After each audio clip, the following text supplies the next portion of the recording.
Let's kick it off with an international quarterback, Gardner Minshew. Listen, he has been on fire over the last 2 weeks. Read it and rejoice. A top 5 fantasy quarterback over that span. He has 13 touchdowns, 2 picks on the entire season, and he's facing a Texans D that's been top 5 most generous to quarterbacks. And I feel like he's not just playing the Texans. We've talked about it all week. He is playing for his job. He's playing against the looming force that is Nick Foles to be the starting quarterback going forward. Just 2 interceptions, that's real? I love this guy. He's so I hope he fun. keeps the job. Look at He's that awesome. play. I like it in fantasy this week. Next up, Steelers running back Jaylen Samuels. Now, James Conner, here's the deal. Hasn't practiced yet. He's got the shoulder injury. Benny Snell, he just had surgery on his knee. He's going to miss several weeks. So if Conner can't go, definitely put Samuels in your lineup. He's going to get all the work against the Colts. And even if Conner is playing and suiting up and out there, I feel like if you're in a tough spot this week, you might end up playing him. Listen, you can't play Gurley, you can't play Kamara, you can't play Joe Mixon. They're all on byes. Give Samuel a look. Okay, let's move on to a wide receiver. All right. Robbie Anderson. Here's the deal. Get right game for the Jets. They've got the Dolphins. The Dolphins have allowed more touchdowns to wide receivers than any team in the league.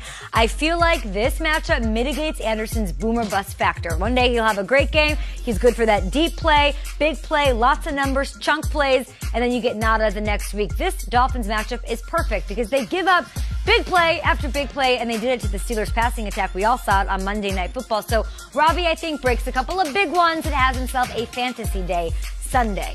Hawkinson at tight end. I like him. He's going up I against... just put Robbie in my starting lineup. Okay? Yeah? I did, yes. Hawkinson, I should too. I love what that. Robbie had to say also about not being true. I love that. Love how he handled it like a leader. He was like, what? I'm wiping it off. Tabula rasa, clean slate, no big deal. How about you like that tabula rasa? I don't know what that is.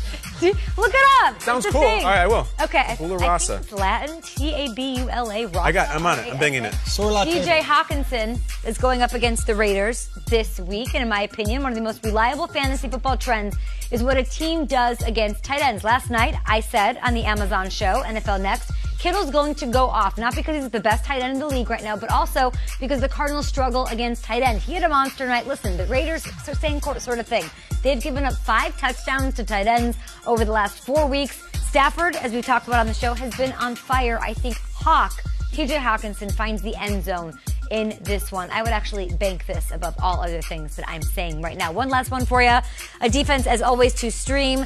The Browns aren't so hot, right? They haven't done so hot on defense, and they're up against the Broncos. They've been one of the lowest scoring fantasy defenses this year, but Denzel Ward and Greedy Williams are finally back. That's huge news. The Broncos, also huge news yesterday with Mr. Flacco. They're starting Brandon Allen. So if you're streaming, this is when I would definitely scoop up and play this week. There you have it, your Top 5 Friday, presented by Rocket Mortgage. Taking a look here.